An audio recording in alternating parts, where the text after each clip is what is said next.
Baik pemirsa Kemenq Corpo TV, baru saja kita saksikan Innovation Exchange, Fintech How Can New Technology Disrupt Financial Access. Sebelumnya kita melangkah ke event fintech berikutnya, kita akan berpindah topik terlebih dahulu, yaitu untuk menyaksikan satu event dengan judul Harnessing Technology for Inclusive Growth, yaitu sebuah event yang sangat menarik dan juga keren sekali. Kenapa? Karena tidak main-main, salah seorang yang menjadi panelisnya adalah tokoh dunia yang sangat inspiratif, juga seorang filantropis dan seorang istri dari salah seorang orang terkaya di dunia, yaitu pendiri perusahaan teknologi terbesar itu Microsoft. Siapa lagi kalau bukan Melinda Gates. Selain itu juga akan terlibat dalam diskusi ini yaitu Menteri Keuangan Republik Indonesia, Ibu Sri Mulyani Indrawati. Lalu akan ada Chief Executive Officer World Bank Group, Kristalina Georgieva. Lalu akan ada founder dan Executive Chairman Econet Group, Strive Masiyiwa, dan International Presenter, Jurnalis, dan TV Host Ali Aslan.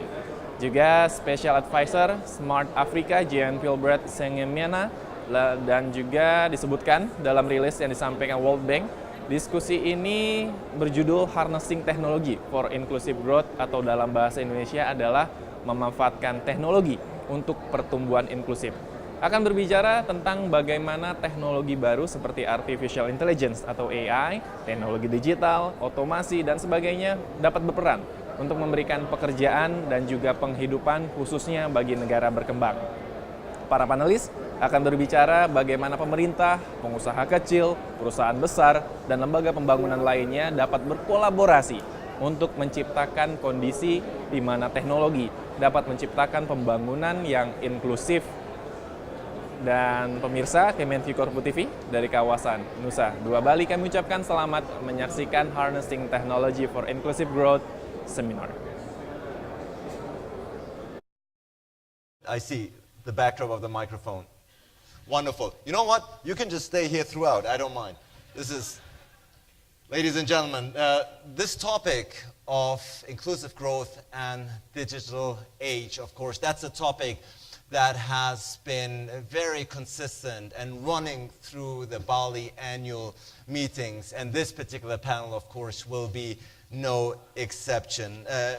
We see we have one chair left, but that will be filled in just a moment. Let me introduce you this wonderful panel that we have with us is the CEO of the World Bank. Ladies and gentlemen, please welcome Kristalina Georgieva. I'm delighted to welcome here with us the co-chair of the Bill and Melinda Gates Foundation. Ladies and gentlemen, please welcome Melinda Gates. We have the Vice President of the European Investment Bank with us, Ambroise Fayol is here, ladies and gentlemen.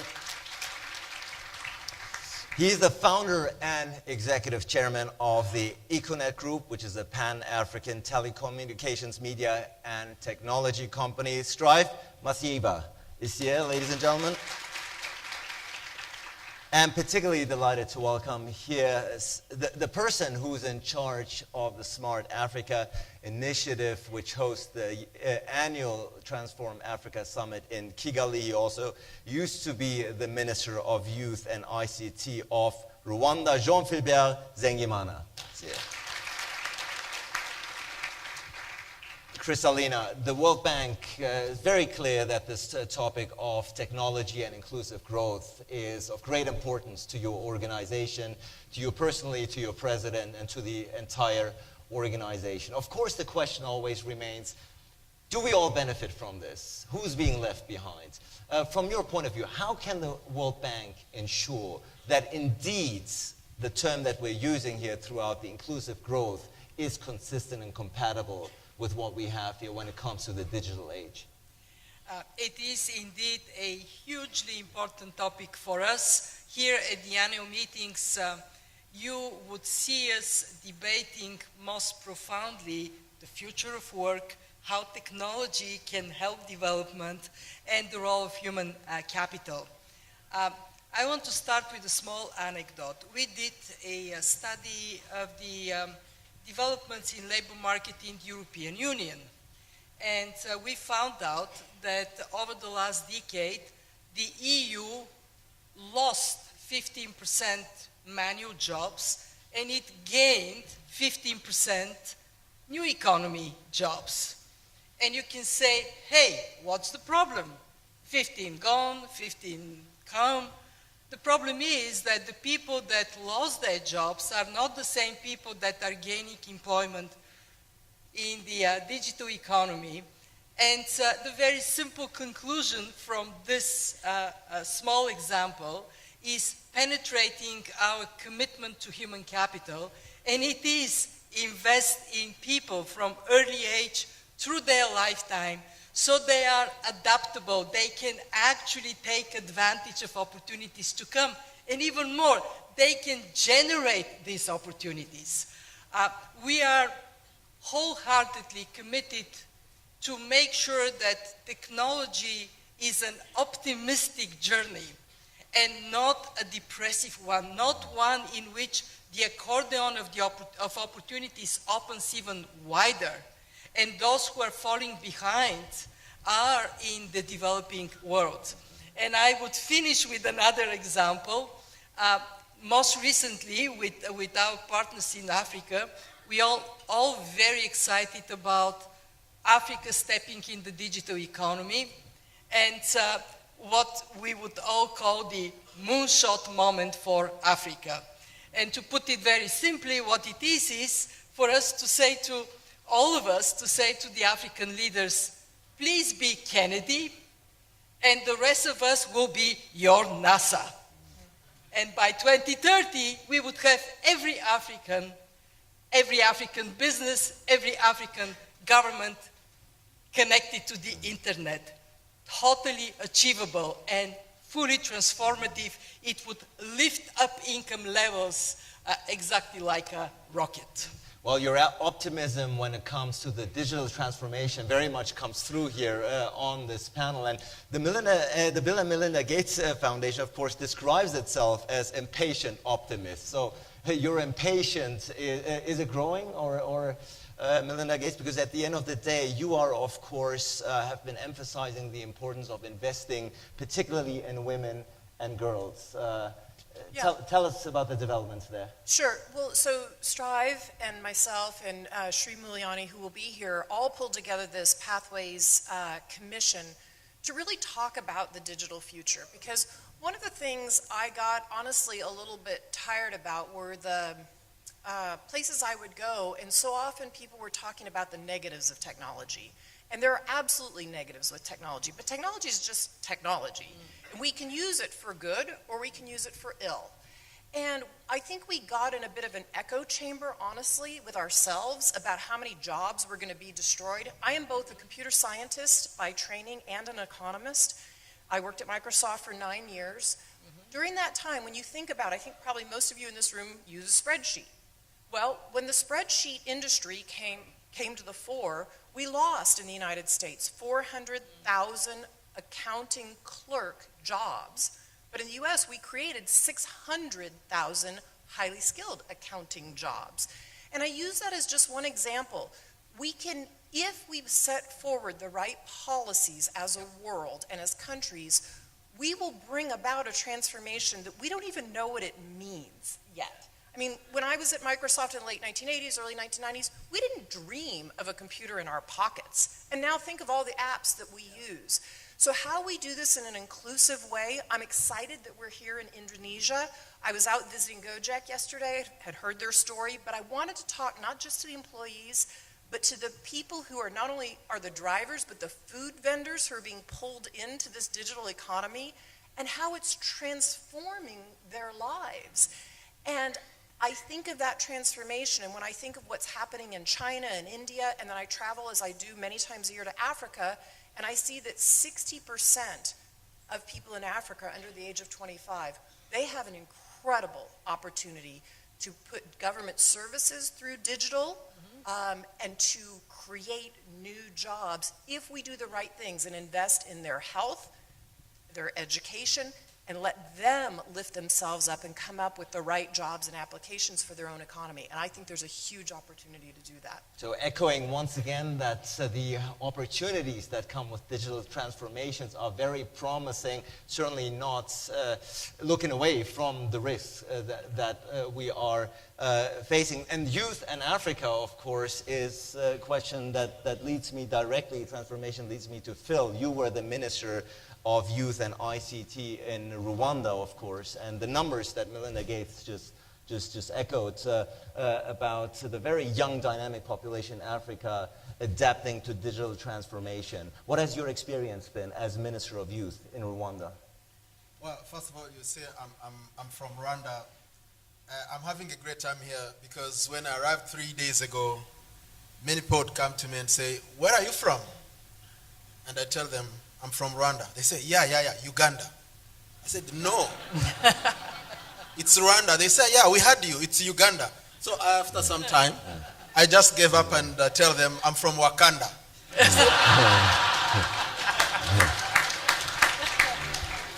And they say, "Wow, my first time to meet somebody from Wakanda." And of course, Me too, by the way. and a great conversation goes on.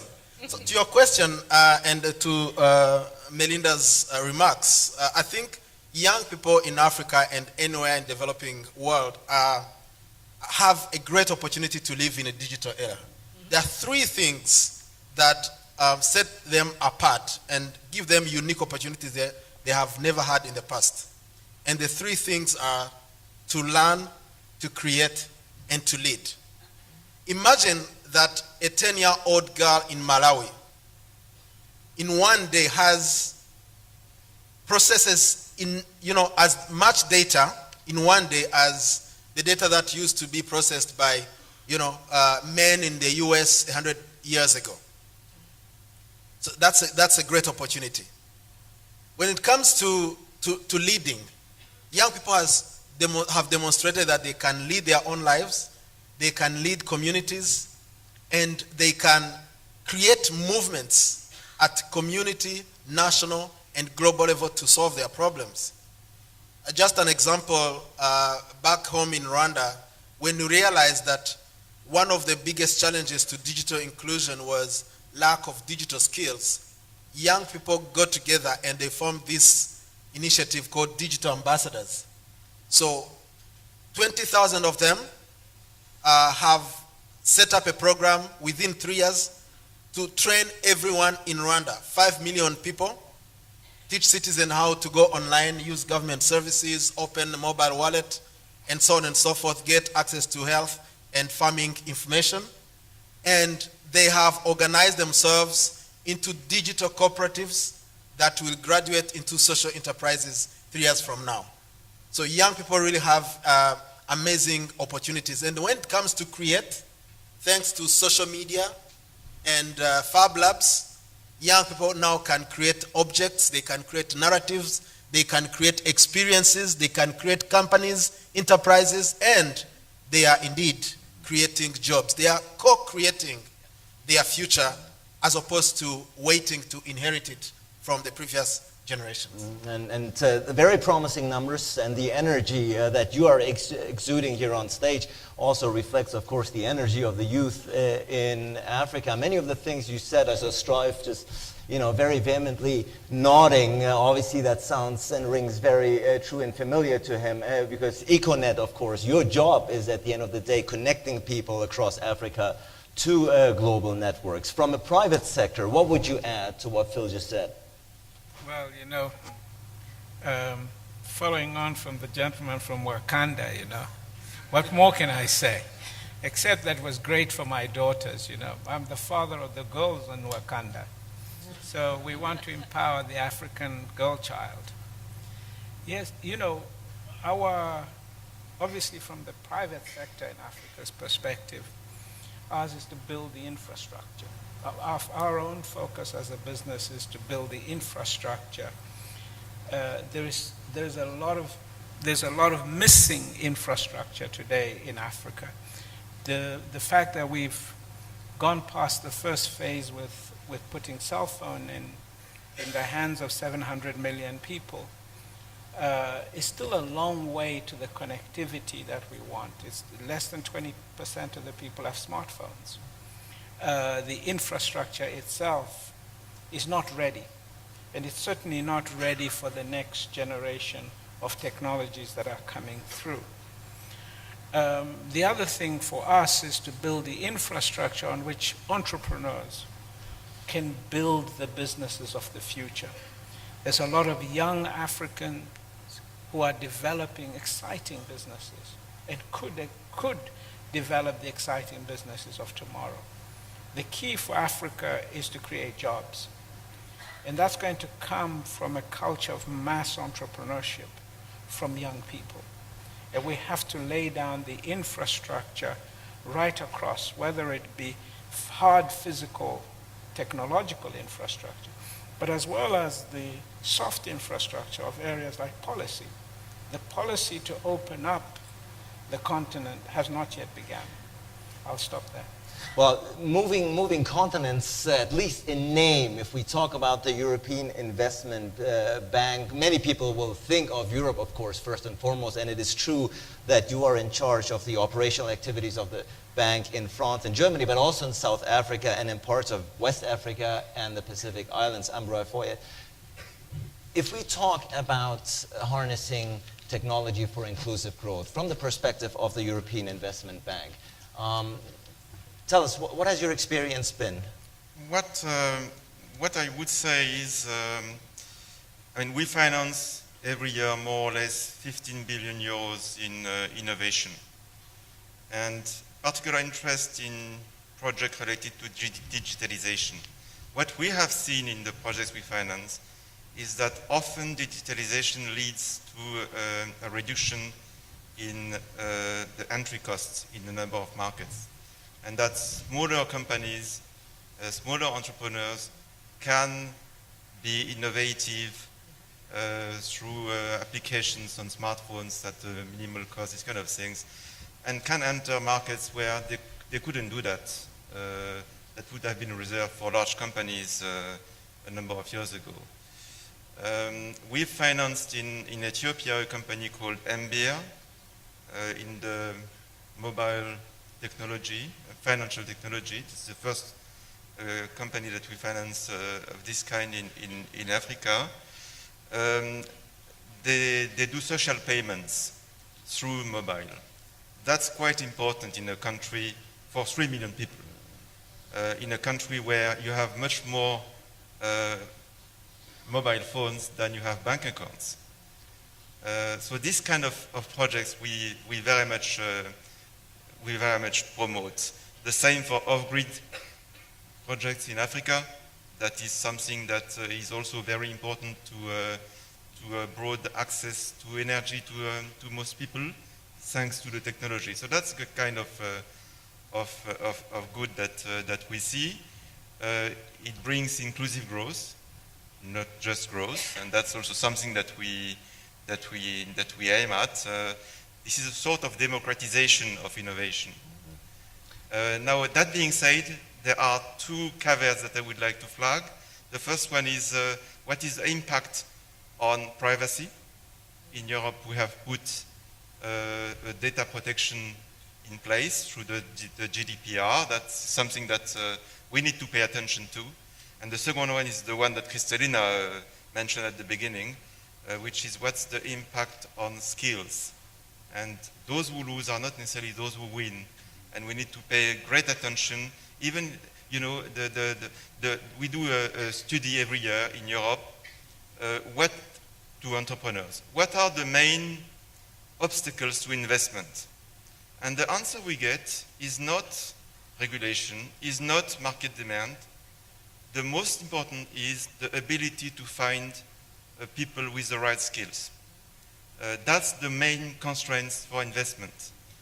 So that's something that we also have to pay great attention to. And if we listen to all stories here, all accounts that we've heard up until now, it's very clear that technological change is impacting the lives all of us across the world, whether you are from the European Investment Bank, Foundation, Wakanda, all of these, of course, is impacting quite a bit. That's why Kristalina Georgieva, if you look at the role again of the World Bank, particularly in developing countries, how does a policy dialogue in particular need to change for developing countries? I mean, we are in Indonesia, of course, also here today, and what particularly tell us about the role of governments that is essential here. Well, before I get there, it was very nice to hear that you had the problem of a small country not recognized, a problem that I have had all my life. I'm from Bulgaria, and usually in the middle of conversation, people would say the lady from Romania. Up to a point that I figured, well, the Balkans, we create more history than we can consume, so I'm from there. But to get to that point, it is really hugely important to recognize that governments can help or hurt that inclusiveness technology delivers. And in order to help, one, it is very important that they don't put barriers to entrepreneurship and spread of technologies. And we still have situations in which artificially monopolies prevent the spread of technologies and the use of technologies or put the price too high. And we work with governments to help them understand the benefits of eliminating barriers to entrepreneurship. Secondly, hugely important, and this is maybe the most significant mark the meetings in Bali would leave in development history, to recognize that the criticality of investing in people, that government expenditures in health, education, social protection are not consumption expenditures. They are really prime time investment. We did for many years a study of the wealth of nations that was based on measuring physical capital, buildings, factories, natural capital, land, forestry, fishery, and the institutional capital, rule of law, financial institutions, until this last year when we said, wait a minute, what about people? And we figured out how to calculate the value of human capital. And it was a shock because we discovered that two-thirds of the wealth of our planet is us. It is people. And a richer country would have a higher share of human capital in its wealth, and a poor country would have a smaller share. So if governments want to really open up the door for technology that drives inclusive growth, they ought to concentrate on this most valuable of assets. In other words, you want to be rich tomorrow, invest in your people. You want to be falling behind, don't do it. And finally, last but not least, it is so critically important that governments, that we as institutions recognize that the past and the present is not necessarily what the future is going to be. And that government policies have to recognize more and more this agility they have to build so innovation can flourish. I will finish with another example. My country, Bulgaria or Romania, whichever, didn't have a financial system of a market economy until '89. So when we built the financial system, we leapfrogged. No checkbooks. Nobody in Bulgaria knows what is a checkbook because we leaped into digital money. So that kind of opportunity, space for leapfrogging, comes with government policy that is not copying the past and replicating it, but is leaning forward towards the future. And for us at the bank, I see some of my colleagues in the audience, this is also a challenge. We have to also not be always smarty pants and say we know it all, but recognize that we are in this learning with our partners and encourage governments to be open-minded themselves. And Don't do the wrong thing. Don't do the wrong thing by restricting innovation for very often some hanky-panky gains. Do the right thing by investing in your people and opening up space for leapfrogging.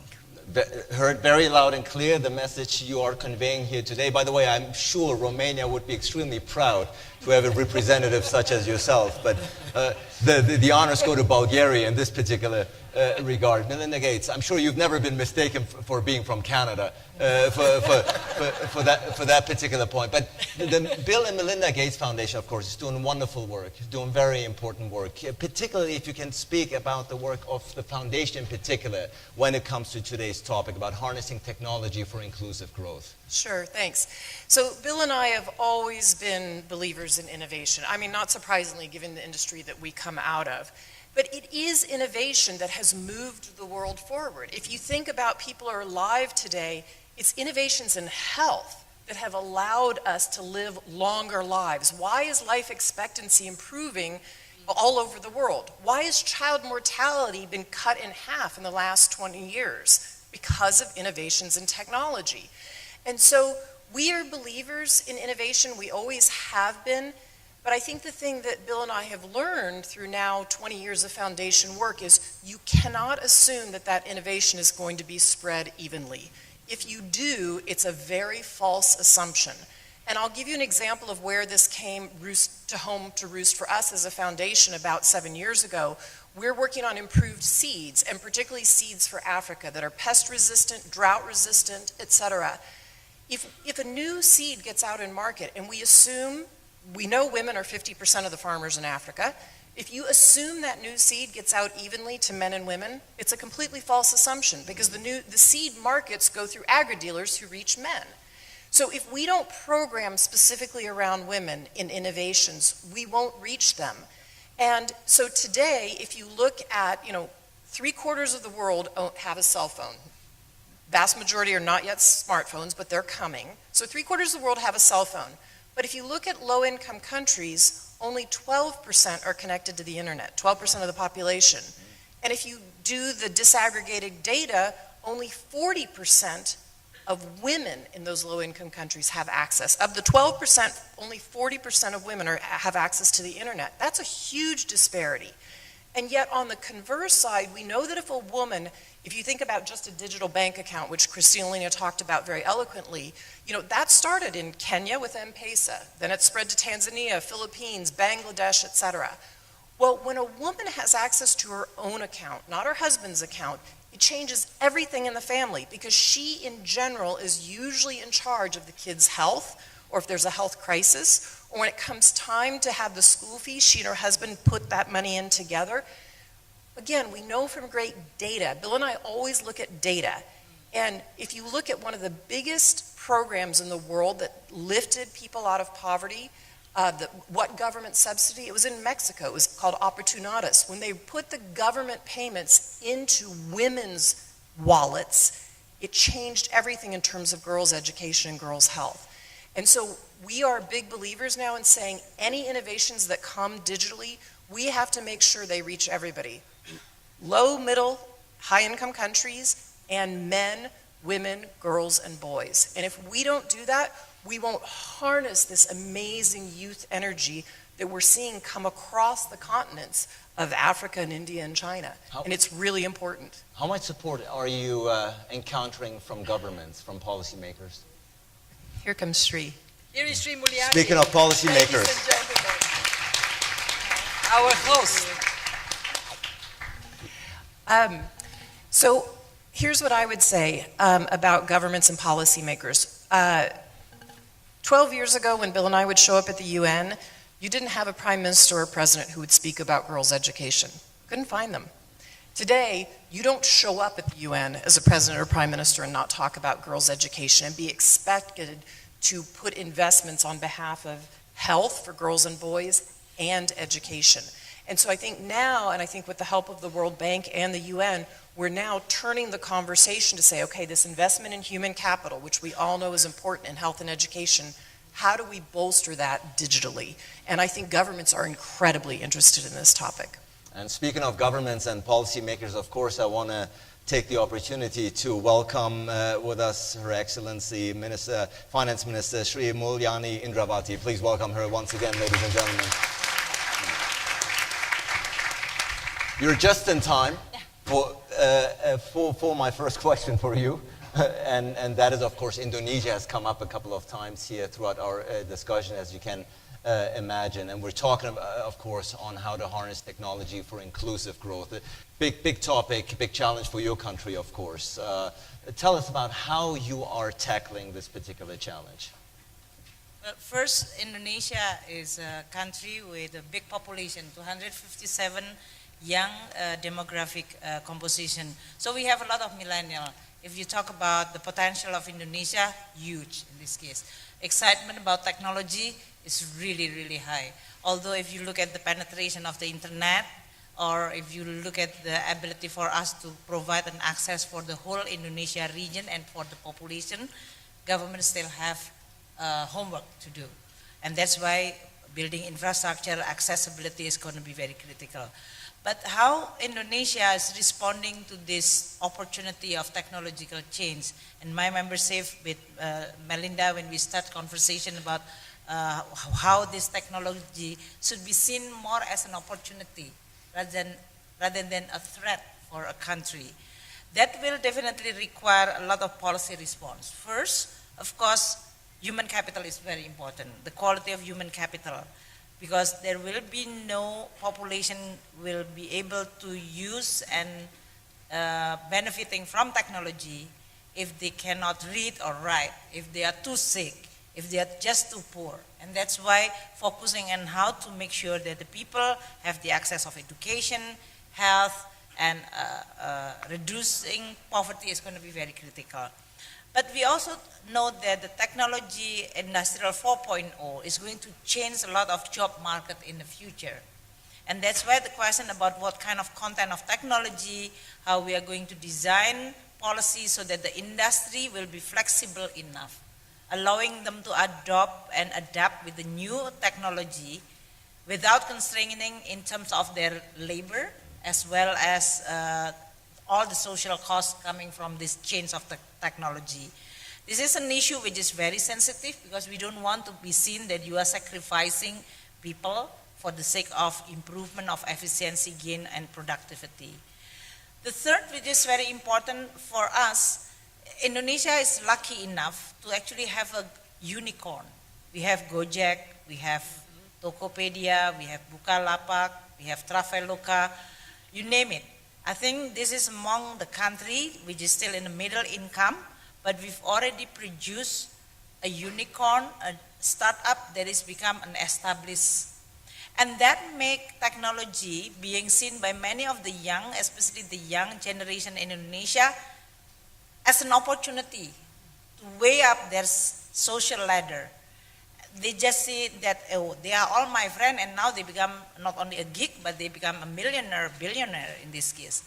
And that creates quite a lot of strong motivation. So the question for the government, what kind of policy in order for us to harness that? Many of them saying that don't touch, just allow them to grow. Don't ruin them, don't damage with, of course, as finance minister with tax. That is difficult for me.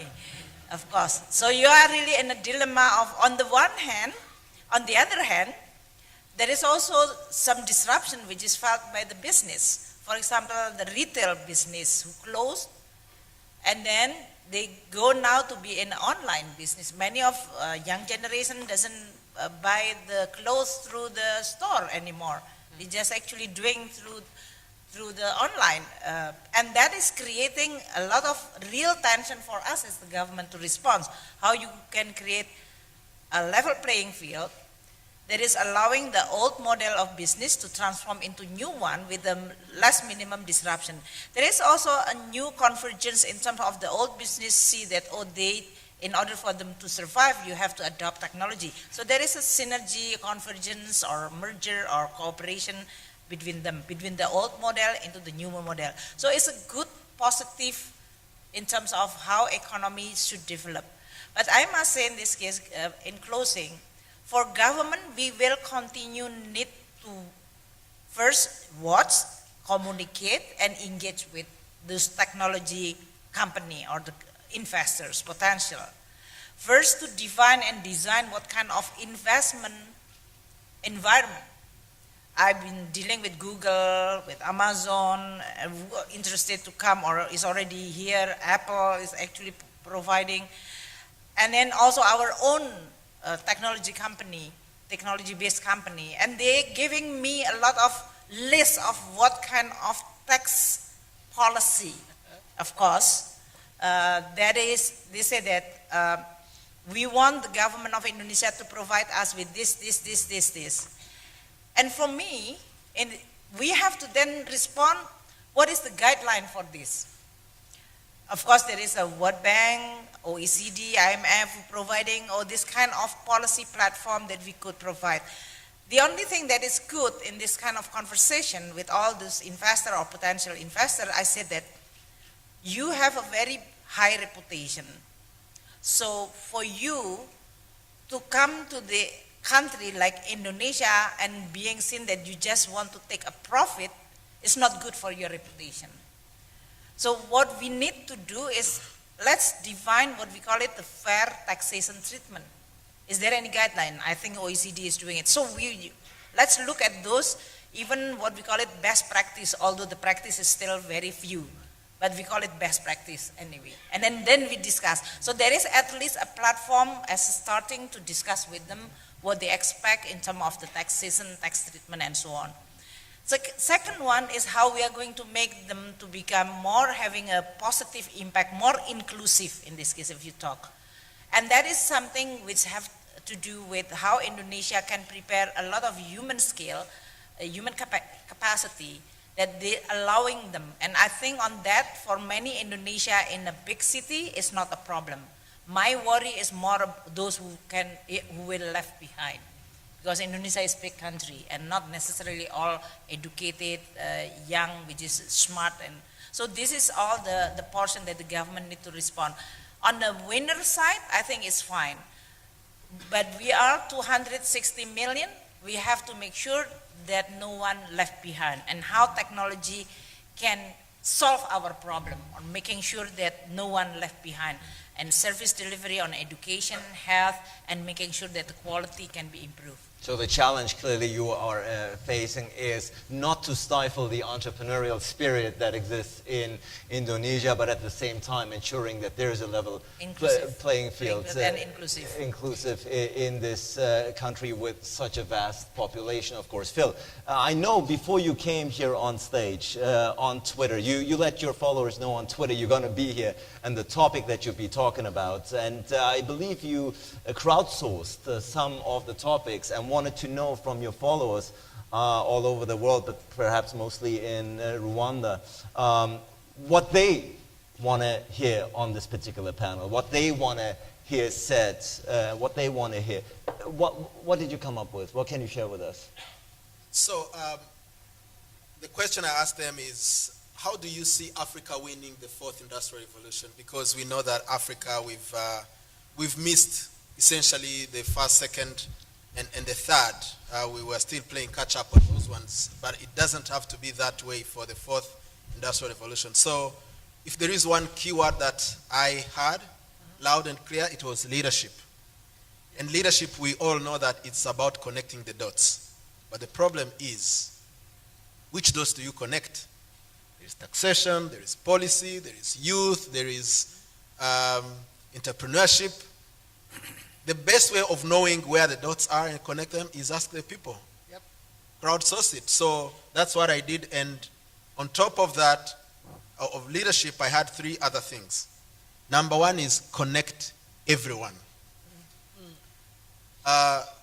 If you think about the impact that mobile, smart device can have on kids' education, on maternal health, or farmers' productivity, I would say that we are not putting enough, as government and private sector, enough to prioritize connectivity as a fundamental human rights. And we don't need to wait for 2030.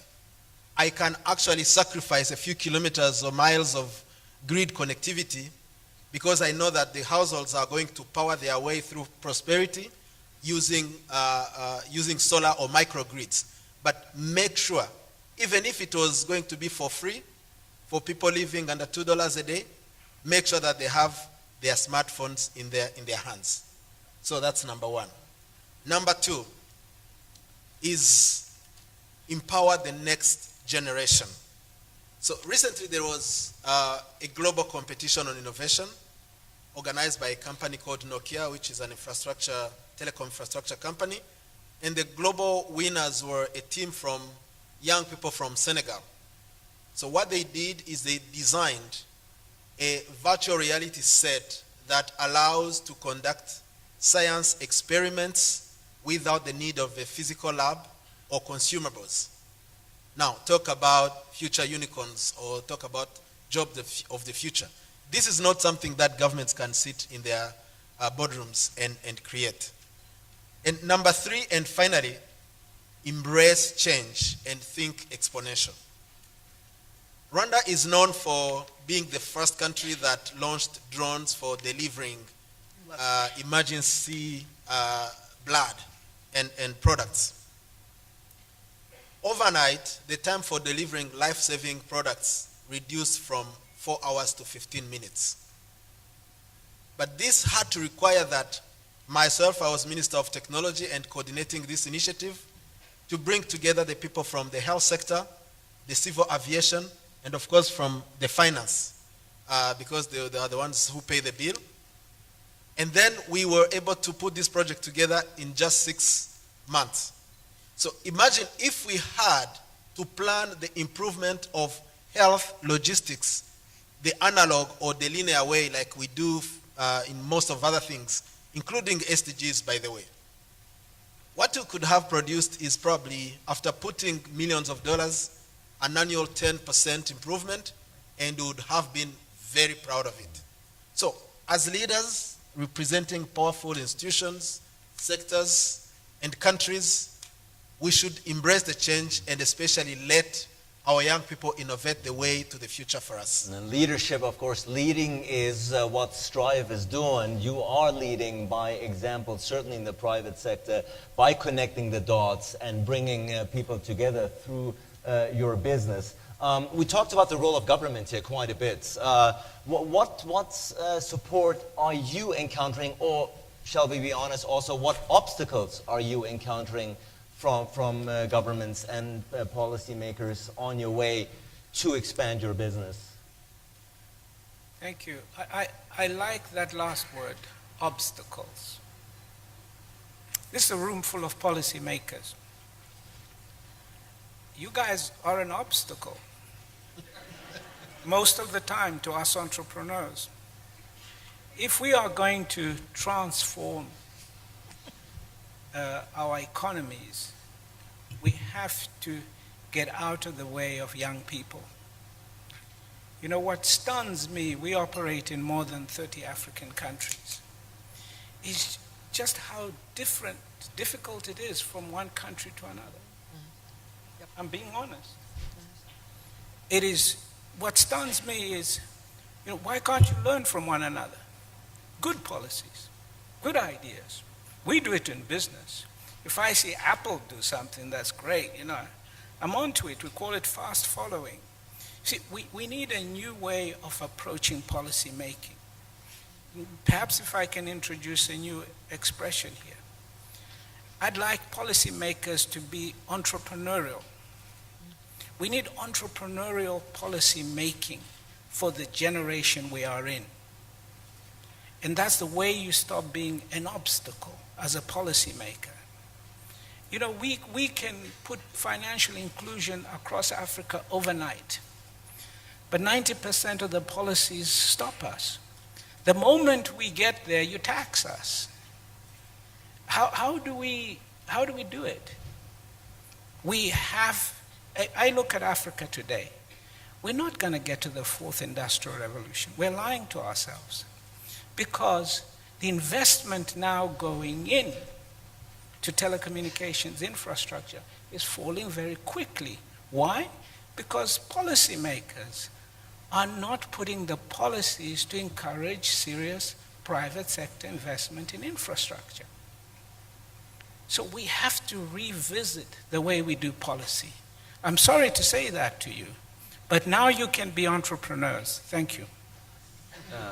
Well,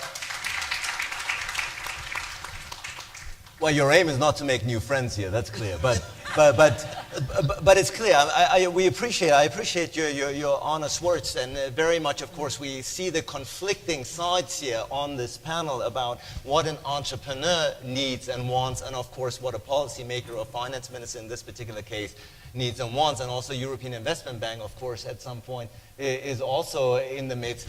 Would you echo what Strive was just saying, Mr. Fayol, about policymakers being not the solution but the problems when it comes to providing for inclusive growth? Putting you in a tough spot. I'm here. objected to that, actually. So after he answered, I'm going to answer. I'm shocked. I'm shocked and surprised. Who would have known? Go ahead first, Mr. Muliani. Go ahead. Oh, Fayol, are you sure that you gave it to me? Please. He's my old friend, so I know that. That's all right. And I'm sitting between you and Strive, so nothing is going to happen. So Strive is a good friend, and Yeah. that's why we are actually with Melinda is commissioning this one. First, I think I do understand point of view from Strive that seeing the policymaker, especially finance minister in this case, as an obstacle. I think I sympathy with that view, because most of the time also we, as a policymaker, we also learn a lot. But I'm objected that there is a stereotyping like that, because many governments actually learn a lot. In our case, Indonesia, President Jokowi is coming from the small medium enterprise background. And now he's become my president, my boss. So he actually asking me a lot, but you know, you always make a problem for many SME in Indonesia. Not SME, my name, that SME, small medium enterprises. And I mean, the tax, you have to make it simpler, the custom, you have to serve the public. And that is really a good instruction. It's really pressing us that you cannot just do this president saying that everything is going to be fine, I'm going to handle it. No, he constantly, because he suffered from that tax treatment in the past, tax audit, custom. So it's really giving us a very high bar. And then for us to respond to this kind of situation, not only that he's our boss, but the boss is really the people then in this case. He is elected by people of Indonesia. So how we are going to be able to respond to this kind of very real, fighting our own bureaucracy tendency, formulating a good policy, and making sure that change is going to deliver. I think technology can give us that kind of solution. If you become open, transparent, I have social media, people can complain every day about, oh, Ibu, there is something in this tax department, I'm harassing by that. Some point somebody is even making a video of how the custom treating them when they are just traveling from abroad to Indonesia. So the correction can be very fast, but what I'm saying here, technology can help us to be accountable and responsive. But second one also, don't underestimate that the policymaker is also thinking. In the Ministry of Finance, my own ministry, almost now 60% of my staff is millennial. So I actually challenge them, hey, I always said that we have to understand millennial. My own millennial, I want to understand, what is your own thinking about your own job? How you are going to engage with millennial, which is not finance minister. So it's a very interesting dynamic. I don't want to give the stereotyping that all policymaker is the gray hair, old, and baby boomer, and we are dealing with a totally new population, millennial, that we know nothing in this case. I don't think that kind of thing is actually true. It's a really interaction, but we have to admit, as a policymaker, The most important battle is how we are going to fight the tendency of bureaucratization. So there is a good idea, and then you put it in your institution, and then they are slowly but sure die, because it will swallow by your bureaucracy. And this is exactly how you create a dynamic of how idea can continue thrive or even alive, and then become changing the culture of your bureaucracy. I think that's, but I'm optimistic. The technology, openness, and I mentioned to Melinda earlier that I was finance minister 12 years ago, and now I become finance minister also. It's different within these 12 years, how technology changed in terms of the communication and interact with the people. I feel like now I'm in 24/7 full body contact boxing every day.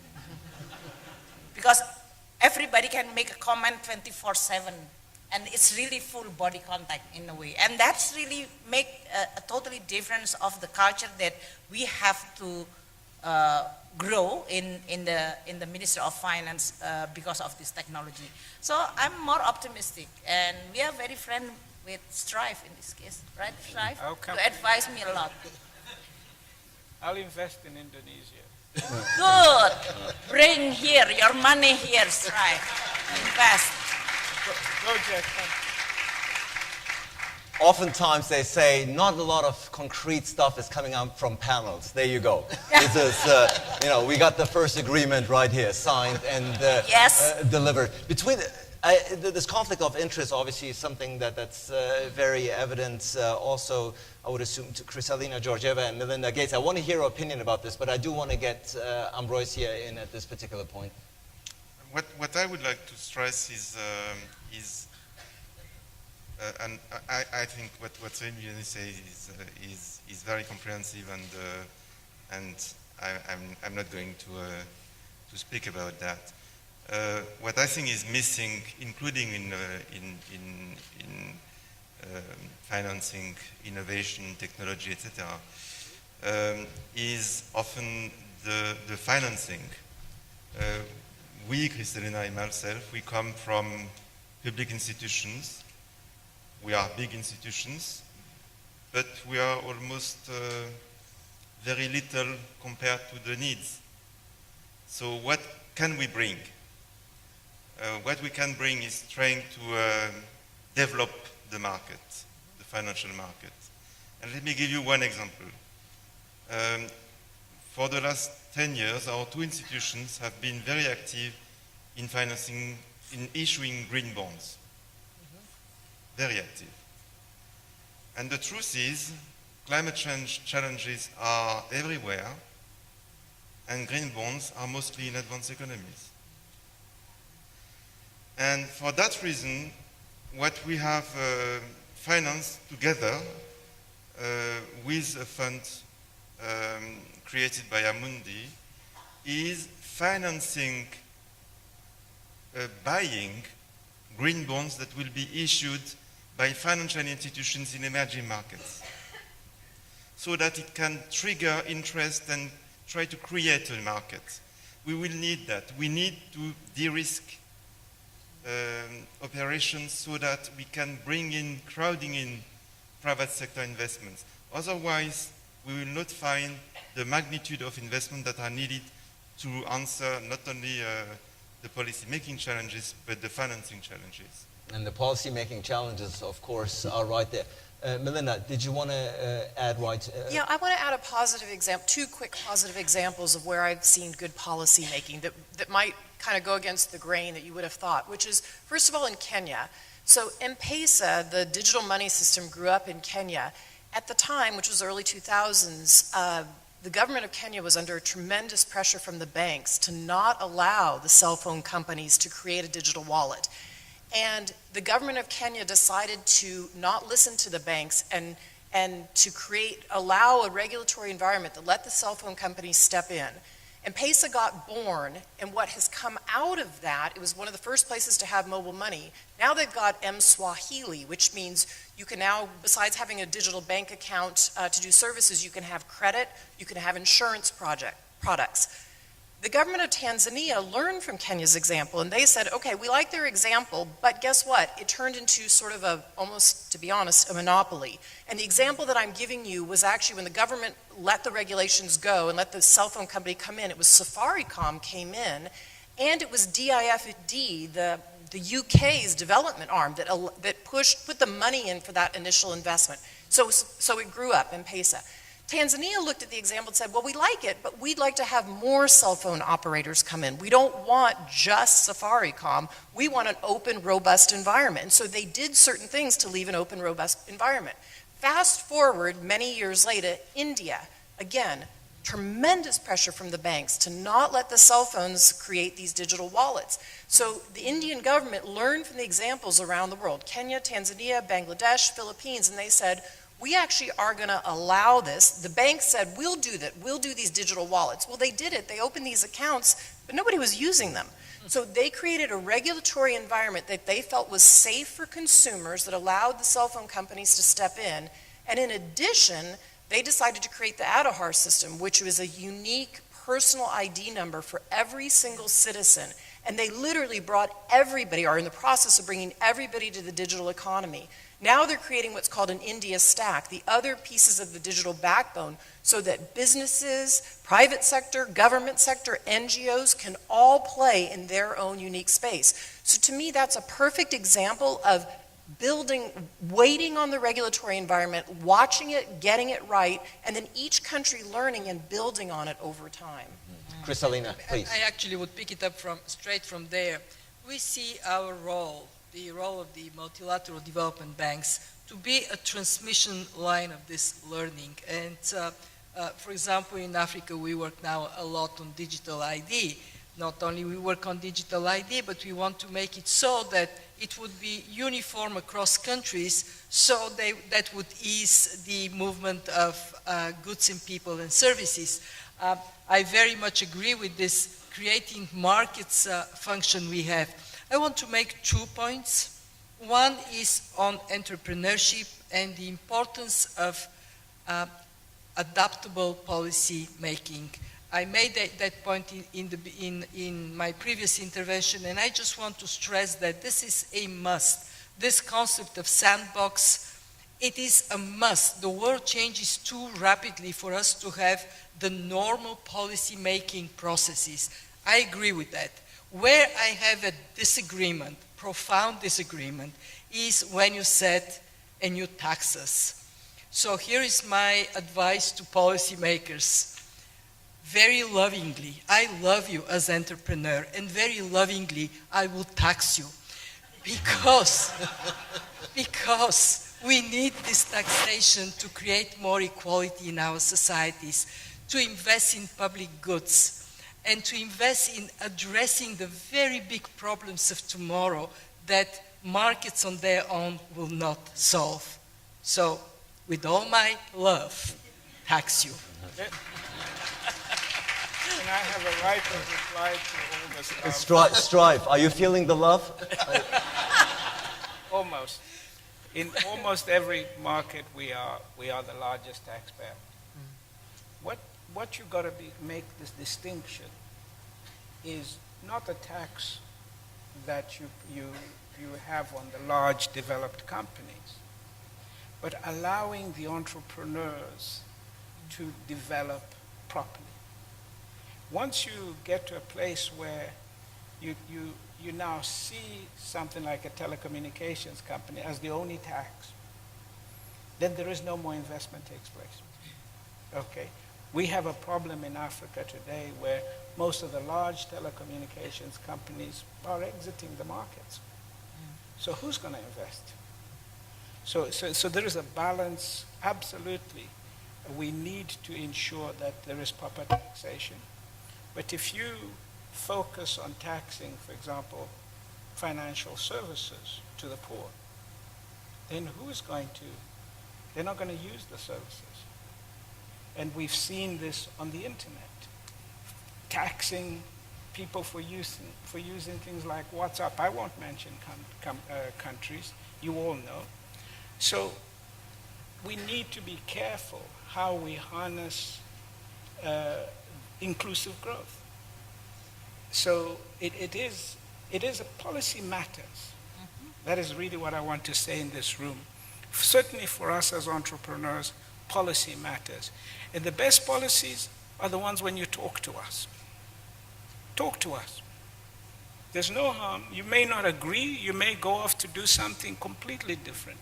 But it's always nice to know that we are talking to each other and that what's coming through is consistent. If we wake up in the morning and something we had no idea was coming suddenly hits us, we become anxious and we will not invest. That's all I'm saying. Well, I would say the love affair has potential, but still needs some work. I think we can work on that. Minister, we're almost out of time, but I do want to give you the opportunity to address this audience with some short final remarks about, obviously, we are in Bali, we are in Indonesia. What is the impression that you would, those of us who've traveled far to be here, what's the impression you would want us to walk away with as far as the developments and the progress is concerned? Well, first, I would like to welcome you all here in Bali. Really that your attendance in Bali for this annual meeting, IMF World Bank, is more like a vote of confidence to us, Indonesia, who hosting you all. And I hope you are going to have a very productive, but also a pleasant stay. And second one, just having experience staying here for 3 days, 5 days, 10 days, bring to your memory about Indonesia, that this is a well-governed, well-managed country. We are promoting tourism. Please spend as much as possible your dollar here. That's important for me. Well, we're here all the time in the Marriott. Exactly. Well, after that, you are going to have quite a lot of time to spend your money.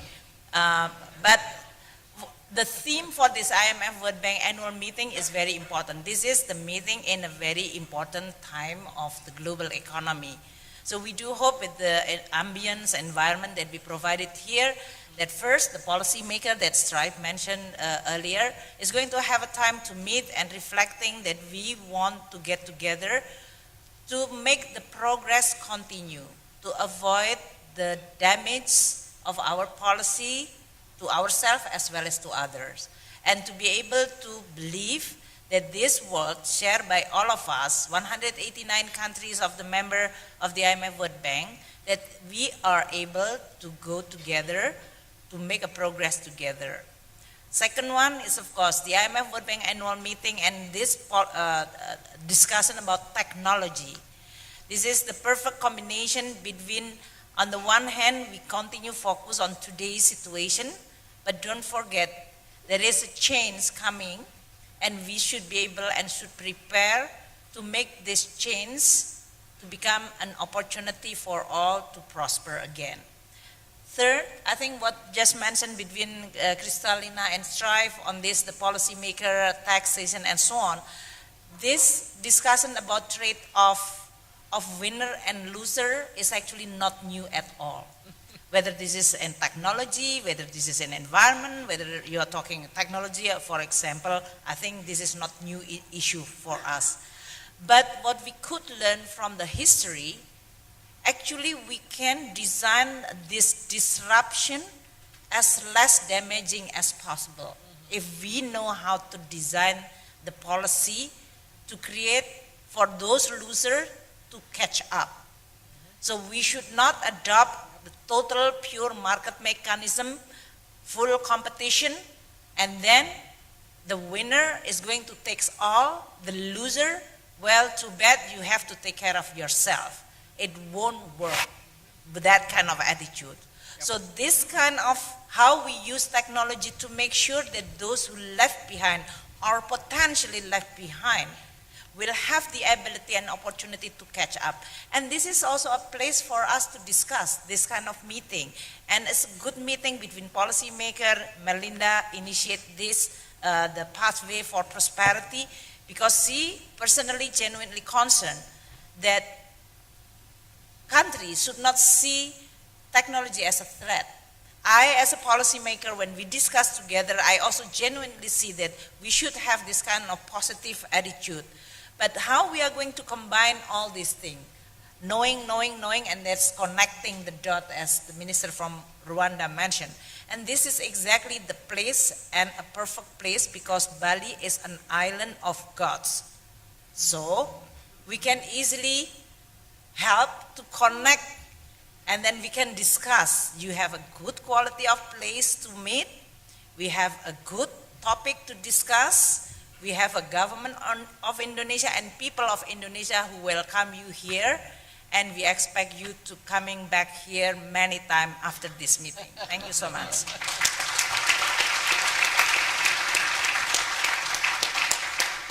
Well, I think I can attest and speak for all non-Indonesians here in this room that you have been a wonderful host.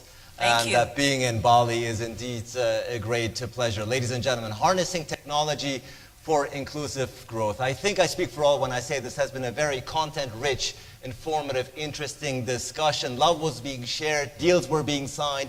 I think what more could you ask from a panel, ladies and gentlemen? So please join me in thanking this wonderful panel. Thank you.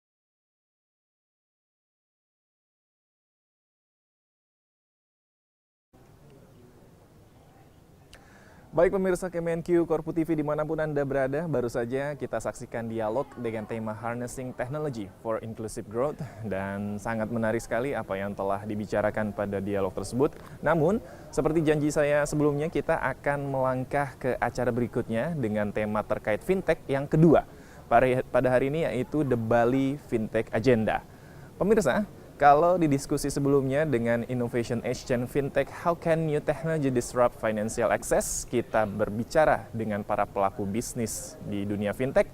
Di The Bali Fintech Agenda ini kita akan berbicara dari regulatornya di Indonesia langsung. Dan tidak tanggung-tanggung, yang akan berbicara adalah RI1 Presiden Republik Indonesia Bapak Joko Widodo, dan juga akan ada Gubernur Bank Indonesia Bapak Peri Warjio. Wow! Kita akan dengar bagaimana perspektif pemerintah dan juga Bank Indonesia dalam respon geliat fintech ini, dan juga bahasan seperti yang disampaikan pada rilis World Bank bahwa diskusi ini akan membahas berbagai peluang dan tantangan yang muncul dari teknologi yang berpotensi merubah landscape ekonomi dan keuangan. Juga disampaikan pula bahwa fintech dapat mendukung pertumbuhan dan pengentasan kemiskinan dengan cara memperkuat finance development, inklusi, dan juga efisiensi. Dan juga di sisi lain, namun dapat menimbulkan risiko terhadap stabilitas dan juga integritas keuangan serta perlindungan terhadap konsumen dan investor. Baik pemirsa Kemenq Korpu TV dari kawasan Nusa Dua Bali, kami ucapkan selamat menyaksikan.